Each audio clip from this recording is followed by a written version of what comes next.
Hi, my name's Lisa, but you may know me as the YV Edit over here on YouTube as well as on TikTok. I have been asked a few times to put up my TikToks for people that don't have the app or people that want to share it with friends who don't have TikTok. And rather than spamming your feeds with a bunch of YouTube shorts, I've decided to make my TikTok playlists into compilations instead. And this first one's a real treat. It's all about how to vet the men in your life. And this is not necessarily just for romantic vetting. This is for male friends, male co-workers, acquaintances. We've got videos in here on how to spot narcissism, how to avoid love bombing, how to deal with fake feminist men, and most importantly, just how to avoid wasting your time in general on men that are ultimately going to bring nothing to your life. So dig in, enjoy, let me know what you think, and I will upload more of these as soon as I can. Keep in mind also that these will be a little bit sped up because of the nature of TikTok, and I could not figure out how to slow them back down. So my apologies in advance for that. Thank you so much. Have fun. These things should never happen in the honeymoon stage of a relationship. Hanging out in his bedroom. If you have done this more than you've gone on dates, if this is the primary number one thing that you guys are doing when you're together, whether you're having sex or not, then he doesn't like you. Men know how women want to be treated. They know exactly what to do when the right woman comes along, and they will do all of it. And almost none of it will ever include hanging out in his bedroom. It will include thoughtful dates, it will include walks, running errands together, hanging out in a group, going out on the town. But the last thing that a man who sees a future with you will do is ask you to hang out in his bedroom time and time and time again, with no other plans outside of Netflix and chill, or you can watch me play video games, or, you know, we're just gonna hang out in here because I don't like going out places, or I don't have money, or whatever. You don't need money to go outside and have a good time and plan a thoughtful hangout. He just doesn't want to be thoughtful towards you. And that should never happen, especially early on. If you're waiting around for days to hear from him, he's not dating you. You may be dating him. You may be in a talking stage with him or honeymoon stage with him, but he is not interested in you. Unless there are previously communicated extraneous circumstances that require him to be off his phone for days on end. No, he was not sick. He was not busy. He was not stressed out. He was probably texting some other girl, and she's ghosted him, so now he's back to you. If he's like way too comfortable or way too nonchalant around you, then he's probably not in a honeymoon stage. Probably just one of the options, and you're probably further down on the list. If his behavior is just overall unimpressed, nonchalant, he teases you more than he compliments you, he's like overly familial with you, doesn't act impressed when you show up like all dressed up, he doesn't make a big deal about it.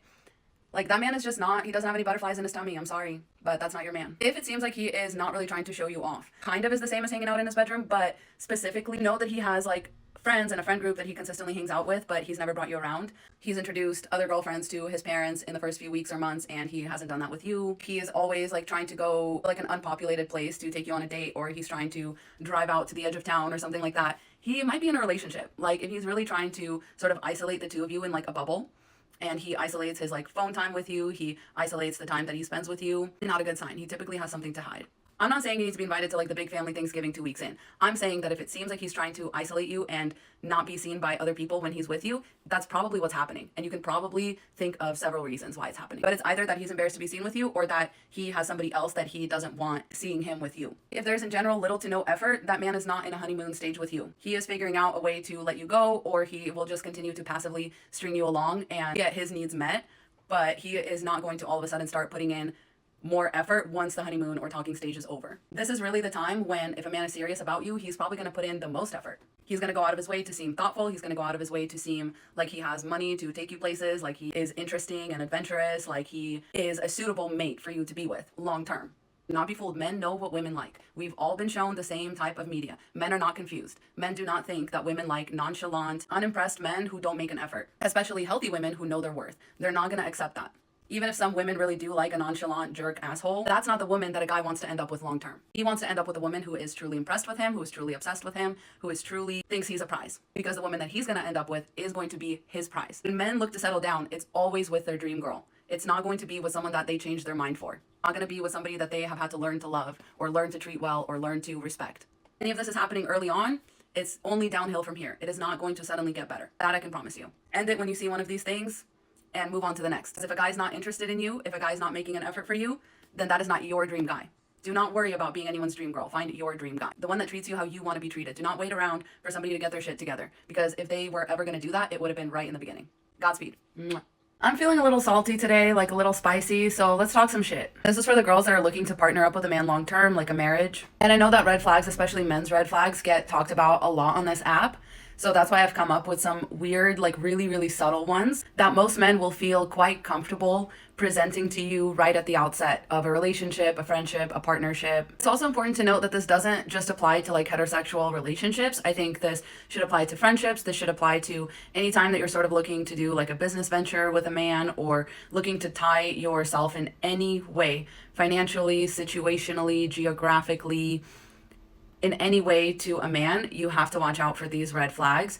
And again, these will be the ones that will kind of pop up early. So these are your early warning signs. And a lot of these things they do in order to seem like a safe man or in order to seem like a very rational and logic-minded man. When we look at these things closely, we'll see why they are so insidiously harmful and should really make you run for the hills. The first one is sort of the most overt and obvious, but it's still easy to get away with because there is sort of a justice aspect to what I'm about to describe. But I don't know if you guys have ever seen those videos where like it's typically taken out of context, which I also find always very interesting, but it'll start with a woman doing something to a man like, you know, cutting in line or pushing or slapping. And then the man will turn around and unleash the full force of a grown man and like either knock this woman out or shove her so hard that she falls or, you know, just will absolutely physically hurt and like destroy this woman. And the most dangerous, unsafe, deranged kind of man will be like, she deserved it. Men should be able to defend themselves. Why would she do that if she wasn't ready? Just quietly back away, run, and never speak to that man again. The second red flag that can be kind of hard to miss because we, especially women my age, women who are in their 30s now, we were really brainwashed in our teenage years and in our early 20s that porn is good and it's liberating to women and that it's like the next step in feminism is basically as much porn everywhere. All women are porn stars, like that's the end game. Someone who thinks that porn is liberating to women has either never seen porn or their idea of the liberation of women is really fucked up. When I see porn where men are getting slapped in the face, where men are gagging on penis, where men are being choked and spit on and abused as the norm. So not like I have to search for it, like it's on the front page of the porn websites or whatever. There's like a man on his knees with like stuff all over his face and like dripping down his face and his hair, and he looks helpless and he looks frankly abused by the time that the women are through with him. Then we can talk about porn being fair and liberating to men and women. Until then, don't fucking talk to me about porn being liberating to women. I actually think it's a huge red flag if a guy even watches porn. There's just too much abusive and degrading porn out there that it should turn him off of it entirely if he respects women and sees them as equal human beings. If a man starts talking about being a feminist to you, to a woman, the first thing that you typically want to ask him is, do you talk about this to other men? Do other men know you're a feminist? Is this something that comes up in your conversations with other men a lot? Or are you just telling me so that I will think that you're a safe person with no other reason other than you just told me you're a feminist? It's kind of like a blanket that keeps you safe, but I don't know what it does for me. Typically, these men will never put their money where their mouth is, and they'll always just say that they're a feminist, and they'll use that as an excuse to dismiss any concerns about them, any concerns that you might have, any allegations that might come up against them. They'll be like, that's impossible. I'm a feminist. And I always say that loud and proud. Next up, this person will typically talk about the things that, in their opinion, women should and shouldn't do. They'll say stuff like, well, if women want to be respected, then they should stop dressing like this. And if women want good men, then why are they always choosing bad men? And this typically just shows a lack of understanding of how our society works and functions, of how men function, of how men will pretend to be good men until it's too late for women to get out of those relationships until they're trapped for life. It shows a misunderstanding and like that miscorrelation between like how women dress and then the bad things that happen to them. It doesn't matter. Bad things happen to women who are covered head to toe. Dressing a certain way is not going to change anything. What's going to change something is men learning to respect women as fellow human beings. And if he doesn't get that, then that's a red flag. Also, typically a man who has fantasies about violence, as long as the situation is like right or justified. So they'll talk about how they would protect you if somebody was like messing with you, how hard they'd kick someone's ass if they saw a woman like being abused. It could also be stuff like, I would never lay my hands on a woman, but if she did this, or like this very specific and like uncommon situation that he'll probably never come across, but he fantasizes about being violent in that situation nevertheless. Run. That is horrible. If he's always playing the devil's advocate, and oftentimes he will say it and he will preface his arguments with that. I'm just playing the devil's advocate here, okay? This isn't really how I think, but like, let's just imagine that this happened, and then it's again some weird super specific scenario where you're like, that would never happen, but sure, if that were the case, then yes, we could, talk about this being different. But like, he will not be satisfied until he says something to like slightly counter your point or to like bring a different perspective, like usually again one that's not necessary. And I'll throw an oldie but a goodie in here, but anytime you hear the phrase not all men or what about men, that's a red flag. It'll just typically be unnecessary because nobody is usually saying all men, or nobody's usually saying that men's struggles don't matter, but it'll always be in the context of like, well, you're saying this about women, but what about men? What about if it's not all men? It's like, dude, that's irrelevant. Anyways, I have a lot more. Let me know if you want a part 2. Mwah. I ran out of time, but I'm still feeling spicy, so here are some more weird but important red flags when it comes to men. These are specifically mostly for heterosexual women or women that are looking to have friendships or partnerships or relationships with men. And the reason that these are like weird but important red flags is because these are typically things that men will feel really safe saying out loud in front of women, because for some reason they think that it makes them seem like a really good guy. Honestly, a lot of women eat this shit up, so it's kind of like my mission in life at this point to expose these things so that women don't fall for it anymore. The bar's been set so low that men can just say anything and women will be like, oh, he's such a good guy, but he's not. And these things are very insidious and very like nuanced. A lot of these will seem like perfectly fine takes until we really dig into it. Let's dig into it. Another huge red flag is when a man has this whole idea of how the world should work and how women should be treated and how in a perfect world everything would look like this. Women would run the world and women would run every meeting and every CEO would be a woman, whatever. But he does nothing to contribute to a non-hostile environment, even when it's like painfully easy and obvious. It takes absolutely nothing for him to call out somebody's behavior, or even when it's just as easy as asking a woman's opinion instead of a man's.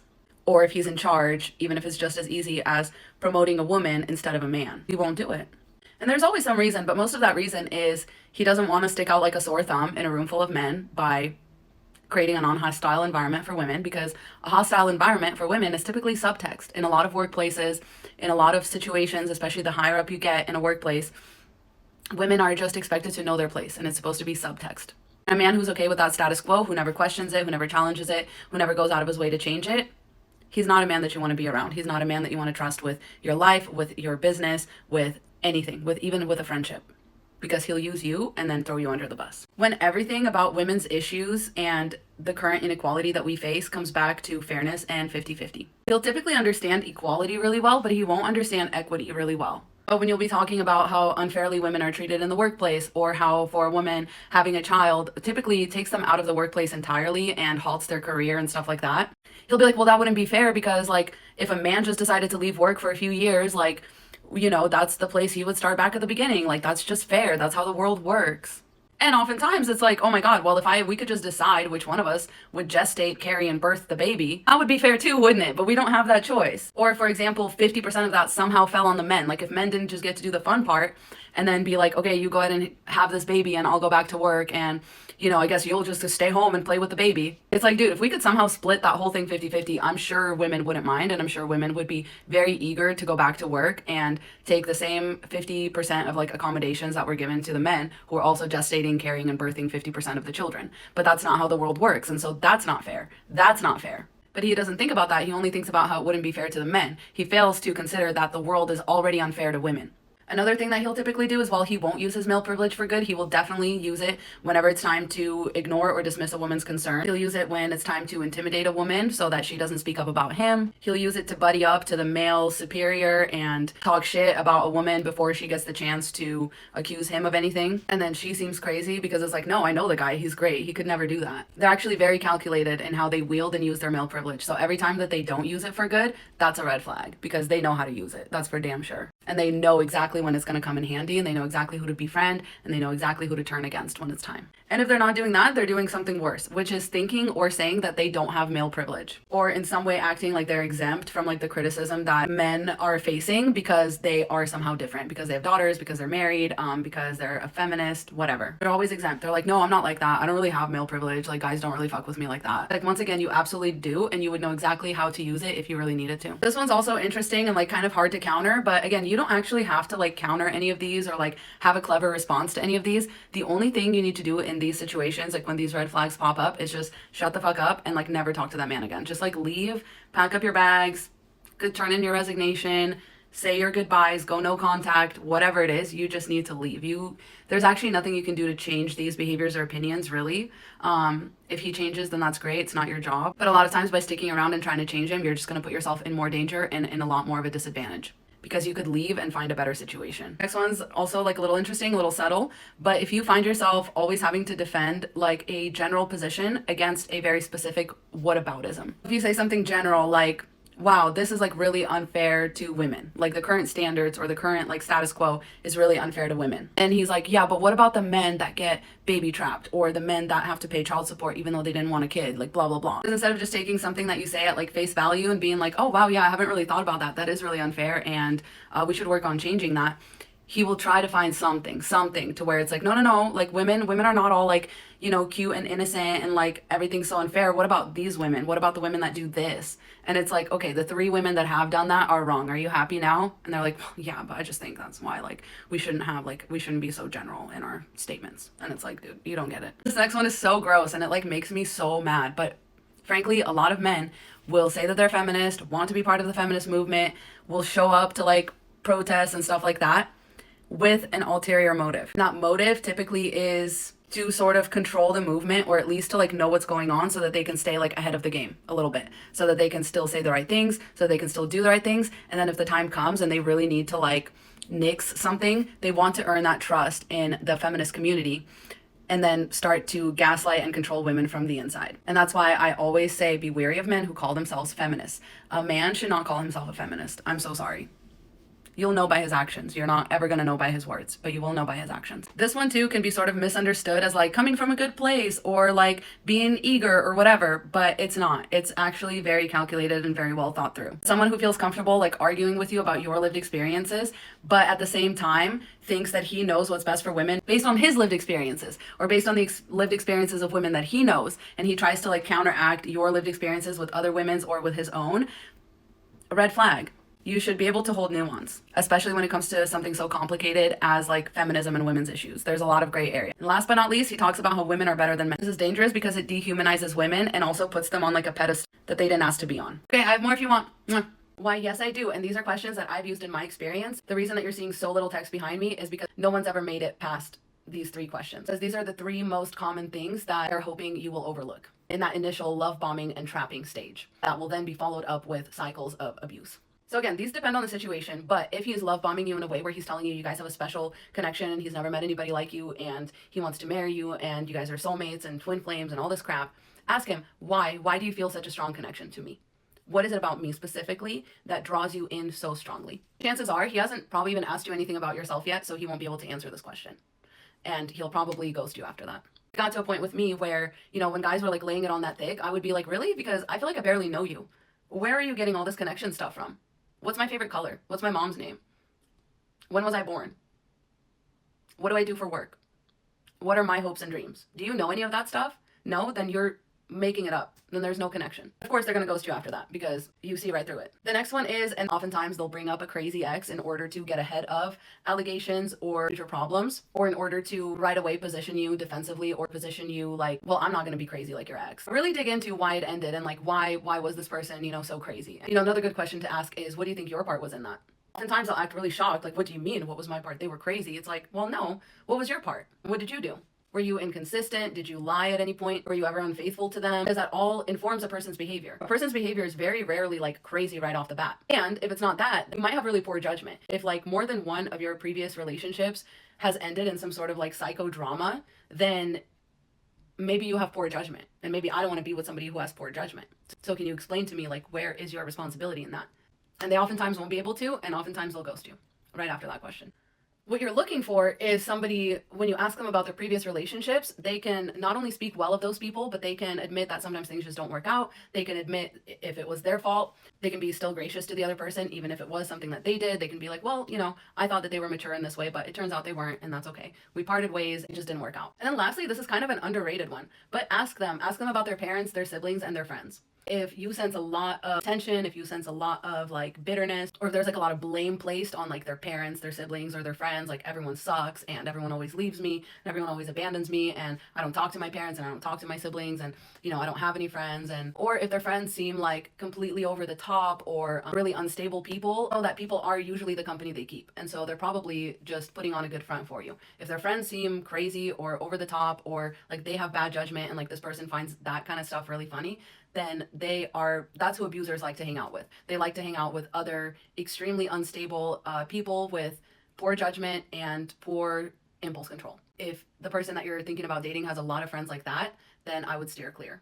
And again, chances are after they tell you this and you have any other reaction to it other than, oh, you poor baby, like if you're like, oh, that's interesting, is that really the case, or are you just really good at playing victim? Challenge them on any of this. If you try to call them out, they'll probably ghost you. I hope that helps, and if y'all have any more, please leave them in the comments and we can make a part 2. Godspeed, stay safe out there. Mwah.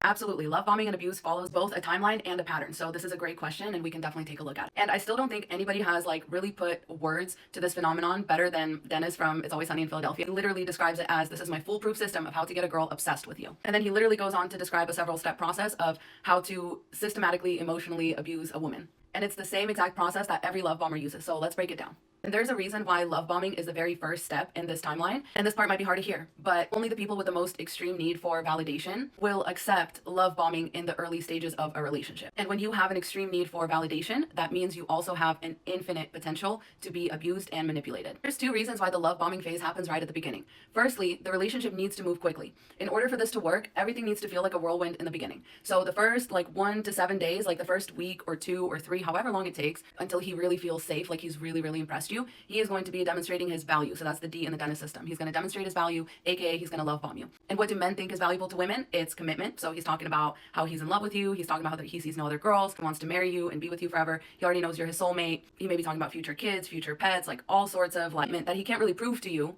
with longevity. He can only say to you. And remember, the second reason why he's doing this, all of this up front, is to see how gullible you are and to see how badly and desperately in need of validation you are. Because the quicker this process goes, the quicker he can move on to the next step. But he's also interested in making sure that it really sticks. So a lot of the more involved stories you'll hear, it's like flying you out. He'll be sending flowers to your house. He will buy you a ticket to come meet his parents, or vice versa, come down and meet your parents. He'll drive all night just to come see you. All of that is love bombing. But he thinks that he's demonstrating to you valuable things that women value. Yes, we value those things, but we value them when there's a time and a need for them, not in the beginning of a relationship. Oftentimes this will also look like keeping you up all night, texting, talking, FaceTiming. Again, there's this whole idea of he's my whole life now, we're soulmates, and when you know, and it just happens so quick and all this stuff. Obviously, because he's saying all this stuff to you, he's got you thinking you guys are twin flame soulmates, whatever. You guys are probably going to engage physically, and by engage physically, I don't just mean, doing the deed. I mean visiting parents, meeting friends, physically moving in together. All of those things will happen fairly quickly because he's not interested in how he feels about you. He doesn't feel any way about you. So all of this is very empty to him, but he needs to make sure that you are all in, right? Because he can just up and leave you whenever, but he needs you to invest. So he's going to be trying to engage you physically in more ways than one, which will lead to nurturing dependence. So you'll notice that he is taking a lot of things on, he's paying bills, or all feels too soon, but you're okay, I guess when you know, and he's not making me feel guilty about it. He's nurturing that dependence. He might even see more extreme cases like the Tinder swindler where he's I'm in danger and you need to help me, and he's nurturing dependence that goes both ways. Or it can just be hey, let's move in together. Now you're dependent on me one way or another. Once the dependence has been secured, then he's going to kick his feet up, neglect you emotionally. He's going to start probably having emotional affairs, if not physical affairs. He's probably going to start, looking at talking about other women. And this is all calculated. The emotional neglect is calculated. It is part of the game. It's part of the process. It's intended to actually make you question yourself. And typically, the reason I say 2 to 6 months is because I've never really seen the mask stay on for longer than 6 months. I mean, I think it can take up to a year. And I think depending on what you can offer the man and how deeply trapped he wants you, he can definitely try at his damnedest to keep up these appearances for maybe a little over a year, but the mask usually slips by then. The first instance of emotional neglect will typically happen somewhere after you have become dependent on him in one way or another, whether it's for, again, validation, housing, money, he had you quit your job, you became pregnant, anything like that. Once you have been made dependent on him, then the step is going to come next, and usually pretty quickly after. A lot of women say it was right after that ring was on my finger. It was right after, I turned over my apartment and moved in with him. It was right after I got pregnant. That's when he started neglecting me emotionally, abusing me, he started cheating, started looking at other women, started talking to other women. It typically never takes longer than 6 months. Because frankly, they don't have that kind of time or patience. Unless, again, you represent a lot of value to him for some reason. But this emotional neglect step will always happen eventually. I think the longer that he waits, because he will resent you so much, because he had to wait so long and he couldn't let the mask slip and his true self show, that it'll probably be a pretty big one. It won't start small. If it starts early, then it might start really small. It might be Inception. Oh, I was telling, so-and-so at work about our relationship, and she said wow, it sounds like you really worship this girl and she hates you or something. Just to plant a little seed of doubt in your mind, just to get you to question am I really shitty to him or something? Should I step it up? It's designed to make you question yourself. and it'll usually come from somebody else. These people also often have like enablers, like their mom or a sister or even like an ex-girlfriend that he's going to bring into the picture, and then he will use this other woman to like emotionally manipulate you. Basically, after that, all timelines go out the window. Because now that he's done the emotional neglect part and you've been left, confused, gaslit, wondering what you did wrong, now that he's flipped it back on you and he has kicked out this pedestal from underneath you that he has falsely built you up on as this perfect partner, as his soulmate, as whatever, and then he's gone and just kicked it out from underneath you, all of a sudden you're doing all this stuff to prove that you are worthy of his initial empty promises, while he's resting back and enjoying the fruits of your actual labor. Because he knows that once he's done this, all he has to do is to get you back anytime is to inspire hope. Now, all of a sudden, you feel like you have to be okay with breadcrumbs because he has done the switch up on you. He has nurtured your dependence and then he's pulled the rug out from under you. And now all he ever has to do is be like, no, you can step on the rug. It's okay. Here's the rug. Look, it's right here. And then he'll yank it out from under you again whenever he feels like it. And then he can go through the system as many, many times as he wants at your expense, mind you, because he never meant any of this shit. He never meant it. But once he questioned you, you meant everything. You meant it the whole time. And that's why for him, whenever he's done, he's going to go ahead and separate entirely. Now, this could happen at his discretion. This is going to happen at any time that he feels like it, unless you wise up, unless you leave him before he has the chance to pull you back in, unless you leave and block his number forever. And you won't know. It could be 9 months into this whole thing, and then he just never speaks to you again. Maybe he blocks your number. Or it could be 10 years and like 7 children later. It just depends on what you're willing to put up with. So remember the acronym, remember the timeline, and don't fall for it. Godspeed. There's going to be a lot of broke people upset over this one. But let's do it. There were several articles that I looked up for this, and then I have other anecdotal tips that I've learned for spotting just generous people in general. It will also apply to men in this situation. And the other important thing to note is these are ways you can tell really early on. So a lot of these will be like vibes and intuition based, but it works, and that's why I'm sharing it with you. If you want to date a generous man, just know that a generous man will never ask you to go 50-50 on the first date, second date, third date, doesn't matter. He just won't ask you to go 50-50. Cover this later, but that's because deep down, generousness actually connects to empathy. And that's the thing that we are really looking for when we're vetting somebody, to date. This is what we're looking for. We're looking for empathy right away. I'll explain why. Because I know the common argument is, well, you don't know each other. You don't know if it's going to work out, da-da-da-da-da. Okay. But say a man asked you out to go on a date, and you guys, y'all talked about it beforehand, and you said, okay, we'll go 50-50 on this date. Let's have a 50-50 kind of thing. To go ahead and get yourself ready for 50-50 type situations. So 15 minutes before that date, you throw on some clothes, comfy, you don't do your hair, you put on a beanie, you put on some sneakers, you don't do your makeup, your nails are not done, your lashes are not done, nothing going on over here. You show up rocking something like this, and then pay your half of the check. Do you think that's what that man meant by 50-50? God forbid he tried to get you into bed after that date, but again, y'all are going 50-50, so you can't take that risk. I mean, that's not 50-50, right? You are risking pregnancy, and he's risking having a really great time. You're probably risking not a very satisfying time as a woman. You're probably risking some form of danger based on comments on a certain post of mine that's gone viral recently. I would be personally very terrified to end up alone with a man anywhere romantically these days. The risks are not the same for you and him, therefore you guys don't get to have that part of your relationship. Otherwise, it wouldn't be 50-50. What's 50-50 is both of you staying celibate. Because then nobody can get pregnant. That's 50-50. 50-50 is being friends with a man. That's the closest you're ever going to get to 50-50 with a man, okay? I'm just letting you know that right now so that you don't go around thinking that there's any legitimacy to men saying you need to go 50-50. Show up really 50-50. Show up as he shows up. Put on as much makeup as he's going to put on before the date. That'll be 50-50. Do your hair as much as he's going to spend time on his hair. Only wear the kind of clothes that he would be comfortable wearing. That's 50-50. Don't wear any heels. Don't wear a dress. Don't wear anything you'd be uncomfortable in at all. Just see how that goes. See if he's not confused, surprised, befuddled, and say, well, you wanted to go 50-50. If you want to go 50-50, I can't be spending money over here putting on makeup for you. Can't be spending my precious time doing my hair, getting my nails done, getting my lashes done, all that. No. I would only do that for somebody who understands that that's what they're asking for. They're not asking you for 50-50. They're asking you for much more than 50-50, but they want to pretend like 50-50 is just about the money that's on the table when you go to pay the check. That's not all that's on the table. There's a lot more risk in it for women. And a truly empathetic and generous man will understand that right off the bat. He's going to understand that the risk here is mostly on you. He's going to understand that the pressure here is mostly on you. And he's going to understand that he's showing up to have like a lovely time with somebody who's going to get dressed up nice, to come see him, with somebody who's going to bring a pleasant attitude, with somebody who's not going to be like his buddies, somebody who's not going to be competitive with him, somebody who's going to be soft, kind, listen to him. That's what he's looking for.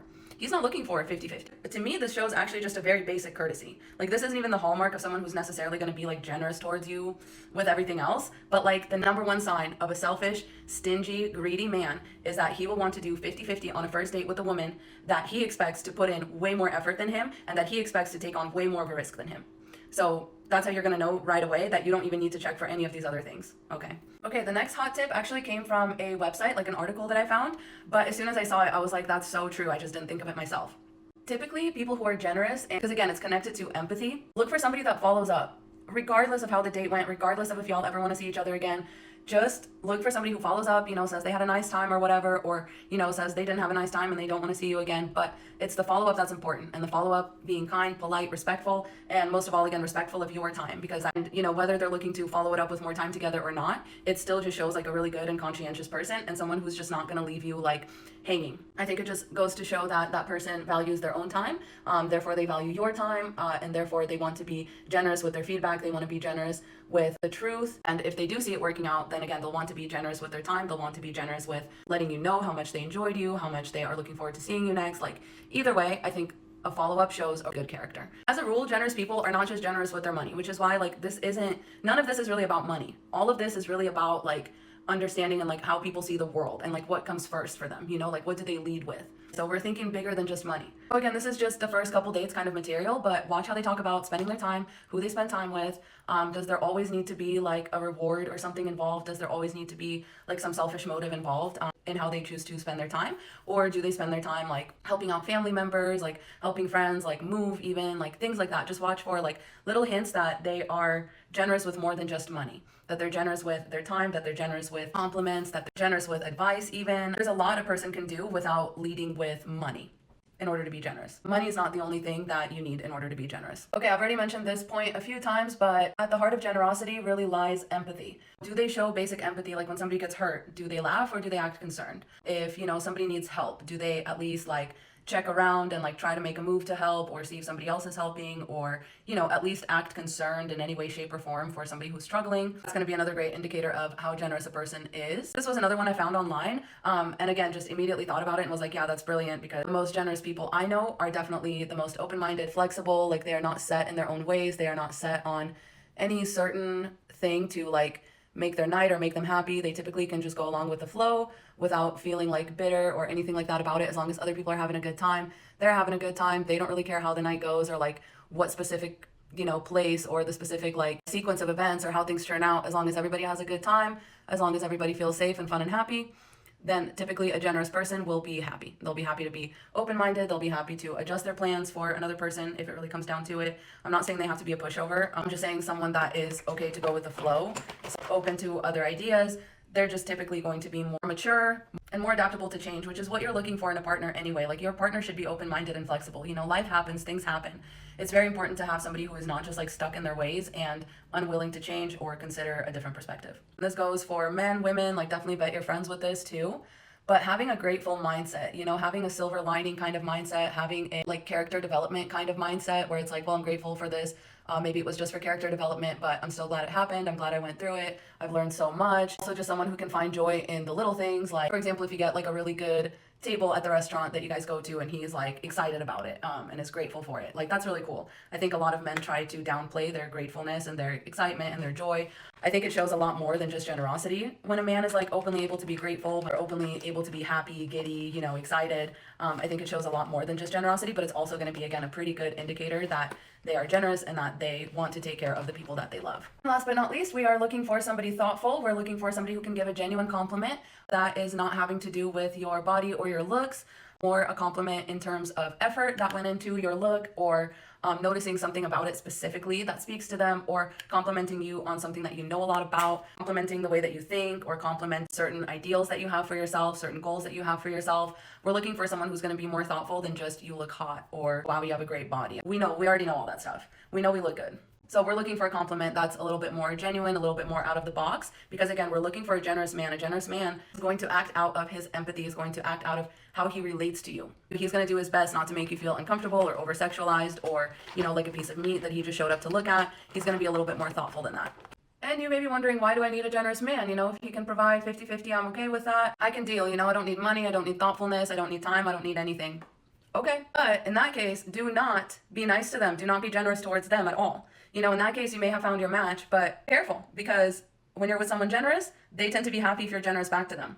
But when you're with somebody selfish, somebody who's not generous, they will tend to punish your generosity, even at cost to themselves. Like the more nice stuff you do for them, the more likely they are to resent you. And this study also found that people who tend to think that other people are selfish, they're really just projecting. They're basing it on themselves. It's their own actions that influence their perception of other people's behaviors. So if somebody's like, no, people are greedy out here. People are out here to take advantage of you. That's why I don't do. That's why I go 50-50. We don't have nothing. We don't owe each other anything. They just told you how they think. So the reason why you might want to look for someone who is grateful to be in a relationship with, are literally happier. They have more close relationships with loved ones, more close friends, feel more satisfied in life, lower rates of depression, lower rates of disinterest, higher level of career satisfaction. I could keep going. Studies have also found that being generous gives more meaning to people's life.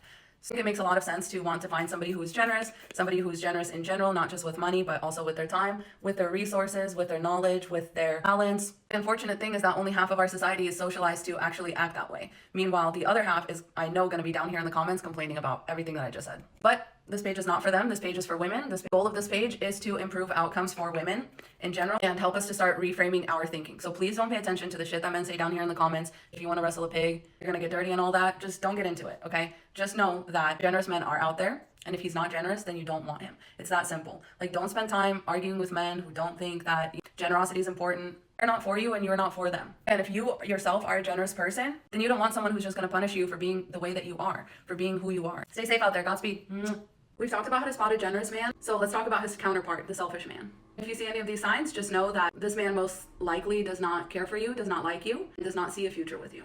So first and foremost, a man who plans to be selfish for the entirety of your relationship will tend to be very transactional. Even if it comes to like paying the check or taking you out to a nice restaurant, he will be very sure to point out how nice it is. He'll be sure to point out how expensive everything was. He'll be sure to point out that he doesn't bring every girl here, da-da-da-da-da. A man who's really just trying to be generous and win you over is not going to say any of those things because he does not want to give you the wrong idea. He does not want to put pressure on you. He does not want you to feel like you owe him anything because he wants you to actually stick around for genuine reasons. A man who wants to make sure that you notice exactly how nice everything is, exactly how expensive everything is, the lengths that he went to, that's a man who's going to want something from you later. Even like letting things go, if they ever make a big deal about it or if they ever bring it up in a later context in order to like shut you up or hurt you or humiliate you, then he's transactional and you need to leave because it's not going to get better from here. Relationships only devolve from these points. They never evolve into something better.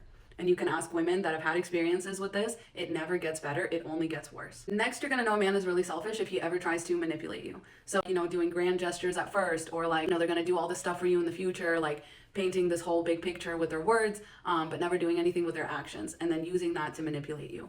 Even just doing little things, like I heard this woman tell a story of how her date got in an Uber with her and like kept trying to delete her address from the shared Uber so that it would just take her straight to his place. And she had to call it out like 3 different times before he stopped trying to do it and before the driver did anything about it. She had to bring it up several times and like had to give her address several times, and like he just kept trying to delete it. Like, it's crazy. Like, that's very manipulative. That's very selfish behavior because he just wants one thing and he's going to get it whatever way that he's going to need to go about it.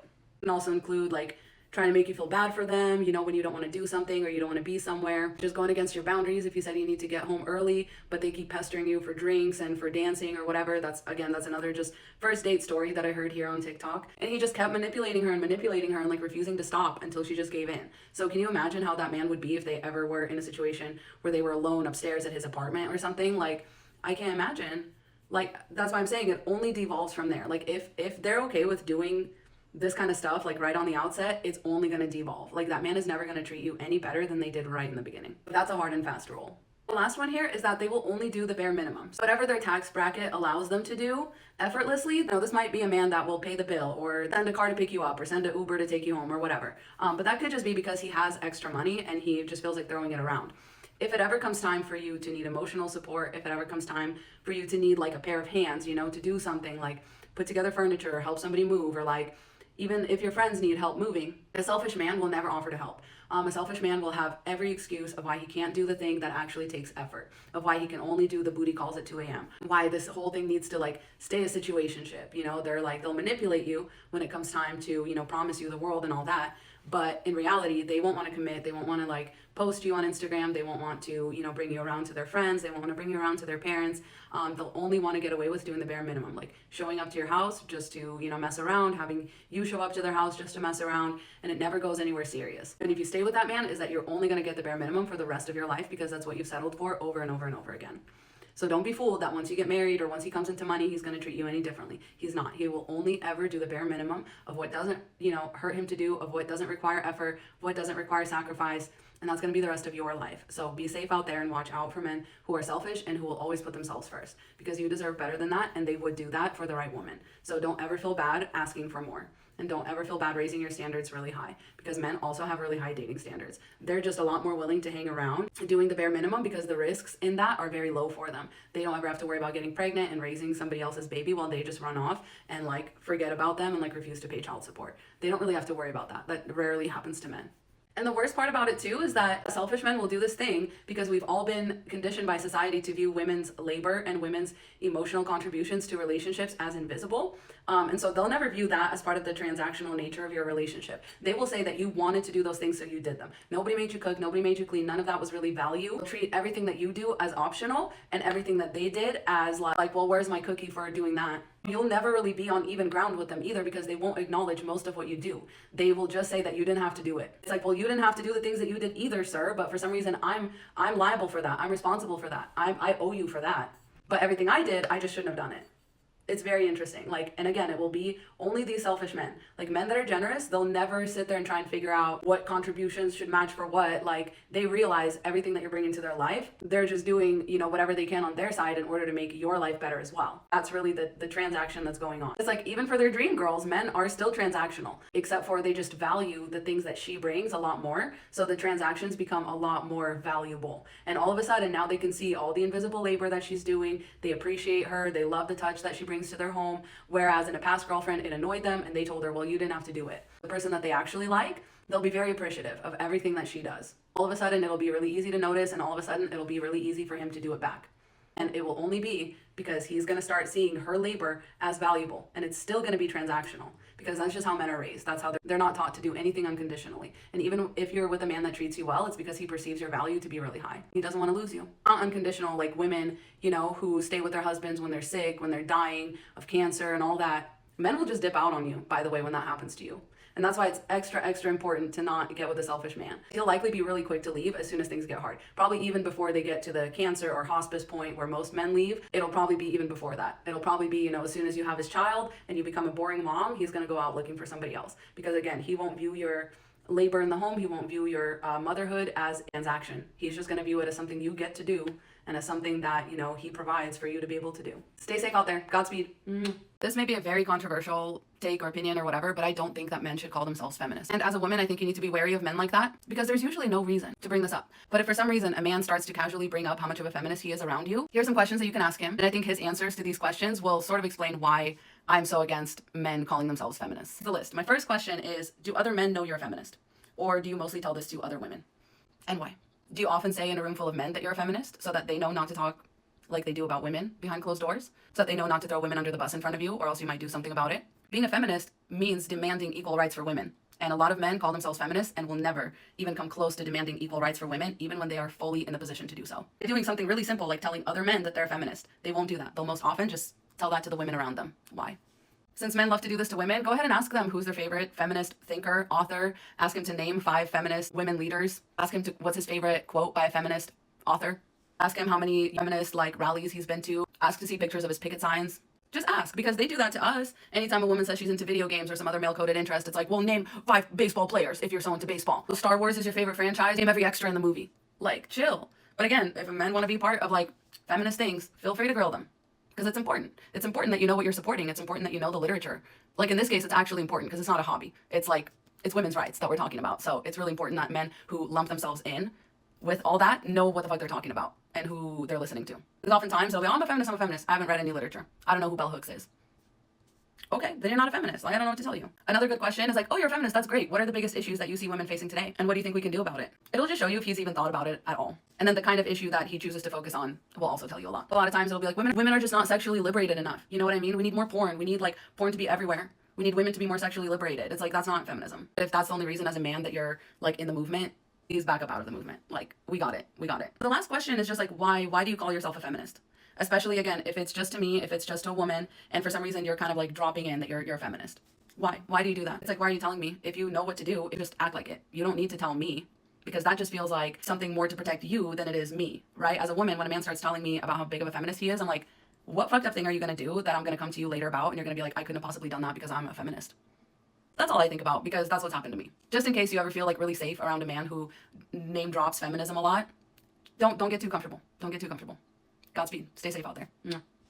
Here's a fun litmus test for the men in your life, especially ones that you're considering being romantically involved with. What you're going to do is simply show him a clip from one of the creators I'm about to list. So first and foremost, just to clear it up for everybody, these videos are not about finding love. These videos are about what you can do to protect yourself as a woman from harmful and predatory men. But at least if you are going to end up with a man, that there's at least some benefit in that for you, other than being his thankless bangmaid. My husband loves Shira 7. It's like, women need to watch this and women need to know this, because men truly will use, abuse, and then discard you. And he's not afraid to admit that. He doesn't get defensive about it. He realizes that a lot of men are out here seeking to use women in a predatory way. Not because that's like their first and foremost intention, but because it's so easy to do that as a man, that it takes a lot of conscious effort, reflection, and understanding of your own privilege to not be that way, and to consider women as equal of a human being as you. Most men don't.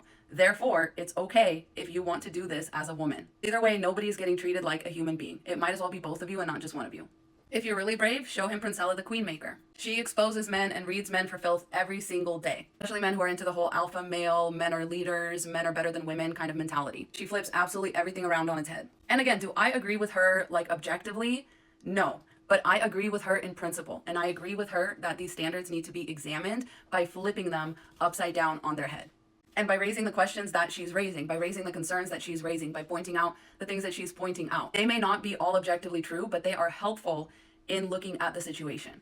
This is someone else that my husband is absolutely on board with. Like, as a man, as somebody who has white male privilege, he absolutely agrees with everything that this woman says. He's not put off by it. He doesn't think that she's delusional. He doesn't think that she's telling any lies, because she's not. And again, you don't have to agree objectively. You just have to understand why these things exist and why they are helpful for women in order to consider a different perspective than what has been forced on us our whole lives. MJ is also a really good litmus test. She says a lot of things that men definitely wouldn't like, and she encourages women to have high standards. She talks about dating, she talks about red flags, talks about things to watch out for, and systemic injustices. Chances are, if you show this to like a really insecure man, he's going to be threatened by her intelligence, her confidence, and the way that she's just out here to put the girls on game. This woman is just a brilliant genius. Like, if he actually passes the litmus test, like if he likes the first three, then you may introduce Cecilia as a treat, as a cherry on top, to pull all of it together. This is elite content. This is for the boys and girls who fucking get it. I really, really highly recommend that you check her out if you're a woman. There is so much fun stuff that she talks about. She's not afraid to go into like a 10-minute long video, just absolutely deep diving into really nuanced issues and really nuanced advice for women, especially as far as dating, especially as far as marriage, as far as surviving in the world, as far as finding your own place in the world. Just really couldn't recommend a creator more. She is the one that inspired me to start posting. And I'm so glad that I've been able to find a community that is also excited about these things and that is looking to discuss and deep dive into these issues and to figure out a way forward. After you show him any of these creators, if he's doing anything but like agreeing and being like, it may be extreme, but it's right. I'm glad that women are hearing this. I'm glad that women will be more understanding of men's general attitudes towards them, even though it's not all men. If he's anything but glad that this information is out there for women to arm and protect themselves with how much inequality and mistreatment we face every single day just by stepping outside, then he is not the man for you. Then he is not a real one. Then he is not going to stand up for you. He's not going to understand what you're going through. He's not committed to making the world a better place for women. He's committed to being comfortable, and he's committed to living in some delusion that everything is fine and that men are generally good and kind to women and that women don't need to have these like ideas about men, which they absolutely do. Go watch it yourself, show it to the men in your life, and their reaction will tell you everything that you need to know, I promise, about how they view you and other women. Godspeed.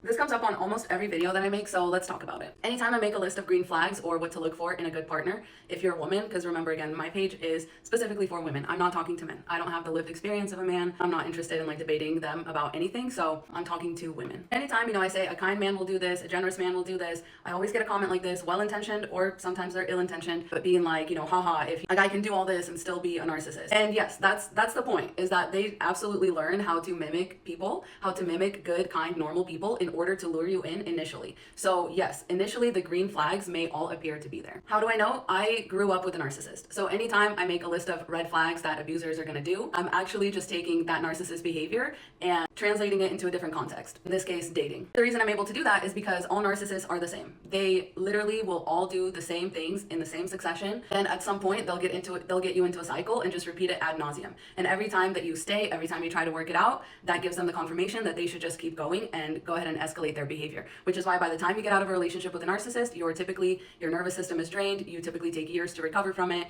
There's typically a lot of processing going on, a lot of fog being cleared. It's because it was all intentional. They pretended to be a good person. They made you believe that, they see things in you that you wanted to be seen, and they took everything that you gave them, all the good things that you gave them, and they turned it around and they used it back on you in order to hurt you, in order to humiliate you, and in order to control you. There will never be closure with a narcissist. There will typically not be an amicable split unless they're done with you, but typically in that case they'll discard you and humiliate you. I've heard of very few amicable splits between a victim and their narcissist abuser, but I've been witness to many that go the other way. The only way you'll be able to avoid the situation is to know the signs and to look for the signs and to leave at the first sign of fuckery. So let me tell you what I would look for, and these are the signs where I'm for sure gonna leave every single time. And I'll note that my husband of 12 years now has never done any of these things, and that was part of what made me see and realize that I was being abused by a parent, because I was like, how come this man who we've known each other for a few years, how come he can treat me so well and so consistently and never humiliate or hurt me the way that my own parent did? And it's simply because he isn't a narcissist. A narcissist mask will always slip, and it typically won't take anywhere even near a year. And you can probably start seeing it slip really early on. Early on signs will look like playful negging. Okay, so instead of complimenting, it'll be, oh, did you misunderstand the event? Why are you dressed like that? It's okay. I guess we'll just pretend like everything's fine. And this otherwise perfectly normal, perfectly playful, perfectly empathetic person has all of a sudden made this comment that's made you feel really uncomfortable and really insecure. And now you're like, wait, should I not be wearing this? What happened? Or they'll just make some sort of comment to make you feel like you're out of place or you don't belong or whatever. And then they'll just be super weird and cold about it and be like, okay, well, let's just move past it. I'll literally get out of there at the first one of those. My husband's never done that to me. A narcissist will typically try to plant just a little seed of insecurity really early on. So just watch for that. Little seed of insecurity. The other thing they'll do is they can't help but be transactional. So whenever you say no to them, watch how they respond and watch if they try to bring in something that they've done for you in the past, or watch if they try to be transactional in any way, because that's always the mark of a narcissist, because they don't do anything unless they want to bring it up later to shame you or dangle a carrot in front of you, make you feel like they've done so much for you and you haven't done enough for them. They always will be a little bit transactional. Even if jokingly, even if oh, well, never mind, it's fine. I just thought since I did that for you, you'd want to do this for me, but it's okay. Watch for that and get out the door as soon as that happens. I always get videos from survivors of narcissistic abuse, and the one little pattern I've noticed, a lot of them will say they didn't know the extent to which the abuse was happening for a long time, because they were in the fog and they couldn't see it, clearly until they were far away from it. The one thing is that there are always these red flags, which are in one of these two categories. It's either they're going to try to make you insecure, or they're going to hold something that they did for you over your head. So they'll be transactional. Insecure, transactional. And that's because they're projecting both of those things onto you, because it's what they really are. They are ultimately extremely insecure people that are very transactional, and they believe that everybody else is the same exact way. So those will be the first two little pegs that they'll try to knock out from underneath you before they start the big takedown. But most people, when telling their story, usually go back and say, and it made me think of that time that they did this, but I just wrote it off, or I didn't pay attention, or they handled their anger really poorly and I just didn't know how to react. So, and they were so sorry about it the next day, so I just let it slide. Yeah, for sure. And they use that to their advantage too. They'll do jarring little things, hoping that you'll be like, wait, what? Hoping that the switch up will be jarring enough to make you start walking on eggshells just a little bit, but they're hoping that they've done enough transactional things beforehand to make you write it off as nothing. But what you really need to do is get out the door, right away. And if you really need the confirmation that they're a narcissist, then just bring up how they've wronged you. Make sure you frame it really rationally. Make sure that you tell them beforehand, hey, I'm not assigning, blame for this, or I'm not trying to come at you or anything. This just made me feel, because I guarantee you, no matter how you frame it, no matter how you do it, if you give them a serious, here's how you wronged me, and then here's the boundary that I'm going to set, you will not be happy. Even if they comply with it, if they claim that they're going to comply with it, you'll see that they're going to come very close, or break it just a little, or just to see how you react. They'll do something. But the moment you try to set a boundary, the moment you try to insinuate that there was any wrongdoing on their side, I pretty much can guarantee you that they're going to fly off the handle in one way or another. Or they're just going to shut down and ignore you, try to punish you with the silent treatment, try to punish you with okay, withdrawing and making you feel like it was all your fault. And then maybe they'll agree to talk about it, but you'll notice that they very subtly reframe certain things, or like put words in your mouth, or, you know, make you feel like you were, like you somehow walk away feeling like you were the one at fault, and like you were so terrible for like misunderstanding what they did and they were actually trying to do a good thing. Like all of that. So just watch for all of that. And those are like pretty much your surefire signs. And again, the point is that if somebody can make it past that vetting process, the issue is that they're very high functioning, or that they are very, very good at whatever it is that they're trying to do. But the first time you see one of these signs, you gotta go, because the mask will slip at some point, and it really probably won't be more than a year into it. It's very rare. It's very rare that the mask doesn't slip, at least at some point in that first year. They'll do something or say something, or you'll catch them in a little lie or a little fib or a little, you know, inconsistency. And that's where you need to just turn on your heel and leave. Because if you stay past that, you're going to write off more things. You're going to keep going. And then that's the other way you'll be able to tell from there on out, is you'll be able to sense like that very specific narcissist energy, and you'll just learn to stay away from it. Because it's truly like, you'll feel the energy being drained from you. You know, every time you're around people like that, you'll be able to just feel it. Oh, that's the other way. But I hope y'all never have to learn it that way. I love you. Stay safe out there. Godspeed. Mm-hmm.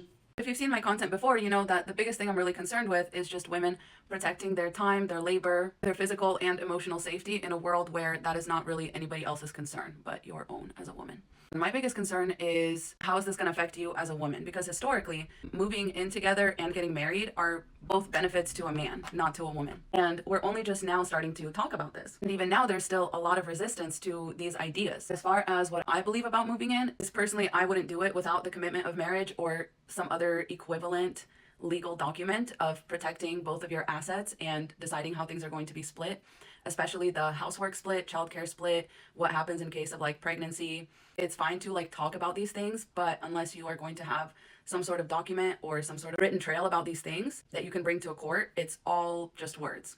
It's honestly always been funny to me about how men act like commitment of marriage is such a bummer and such a big deal, and they benefit from it so disproportionately. Most of them not only want to and do get married, but they're also twice as likely to remarry as women after a divorce. So clearly there's a lot more in it for a man on average than there is for a woman. And you have to consider, is this a man that's going to benefit from me moving in at the cost of my time, at the cost of my like sanity, at the cost of my career, at the cost of me being able to have friendships and quality time with people that I care about? How is this going to impact me? Whether you're talking about marriage or moving in. I think the reason that they often get intertwined is because they are equally a big commitment. And honestly, in both cases, if something goes wrong, usually it's the woman that gets screwed over. Just keep that in mind. Like as a woman, like don't think of commitment as something like you are out to get from a man. That's actually something a man is out to get from you. And if more women really knew their value, it would be a lot harder for men to take advantage of them, which is why I'm here, which is why I talk about this stuff. I hate seeing women get taken advantage of. It's nothing that infuriates me more. Oh, just know that that's where I'm coming from. I'm not coming from a place of a real man will, or, you know, when a man, doesn't matter. What is in it for you? How is this going to benefit you in both scenarios? And honestly, there are not protections currently in place that are really good enough. Like I really would recommend probably having extra documents, especially if you plan on having children. That should be somehow compensated. Now that moving in and like living together has become a lot more mainstream than it used to be, we now have like statistics on how likely divorce is in those relationships versus couples who get married. The divorce rates are higher in couples that move in together first. I'm not going to say that's because marriage is the right thing to do. A lot of times people that get married, it's for religious reasons and they feel very stuck in those relationships. A lot of marriages don't end for a long time because it's seen as like a bigger commitment. So there's a lot more pressure on the married people to stay married. I'm not saying it has a direct correlation to marriage or anything like that, but I would say if you're moving in with a partner to determine like compatibility, that's the part that I would question. If you don't know to the point that you have to move in together to try and figure it out, like I don't think that's going to help you. I think that means you're probably not compatible. Until you move in together, you can definitely go on trips together. You can spend the night at each other's house. Like we're all adults here. It's fine. But it should be through those scenarios that you figure it out. I would say some of the biggest things that you can like immediately vet for is how clean is their place, right? When you come over, how decorated is their place? Don't overlook that. That's what they're going to be bringing to your relationship. Unless you're on the same level with that, it's going to be a hard compromise, especially if one person has very bare minimum standards and the other person likes to, you know, decorate and keep things clean and neat and tidy. Like that's already a non-starter. You're not going to be happy moving in together or being married because you're incompatible right there from the start. I would say too, as a woman, how does this person treat your body? Who is expected to think about birth control? And why is it you? Who is expected to take the birth control? Who is expected to undergo cancer risk so that somebody else can have fun with it? How is he when children are around? Go to a family function with him and see if he offers to help clean up after everybody's done eating.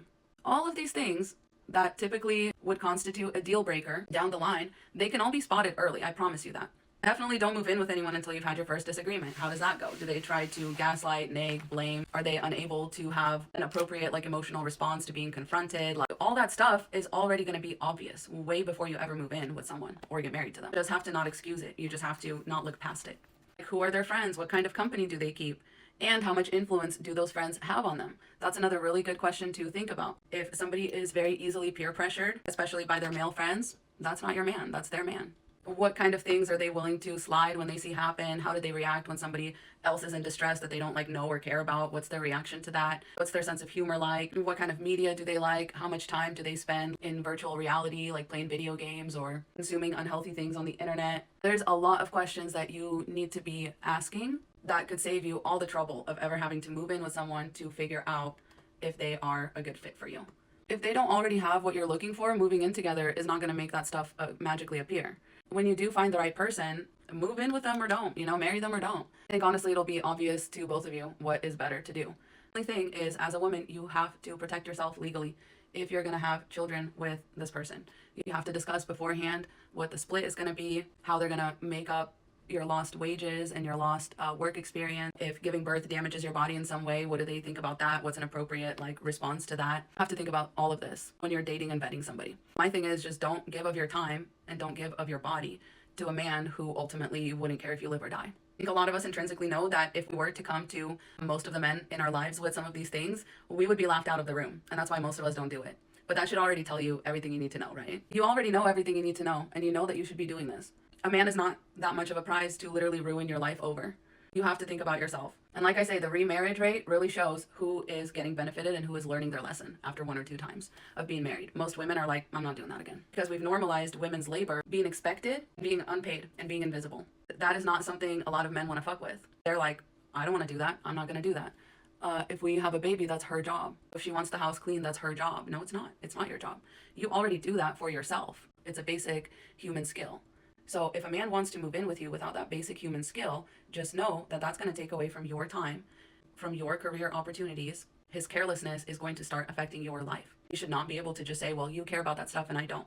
So it's your job to do it, while I just sit here on my hands and benefit from it. That's not fair.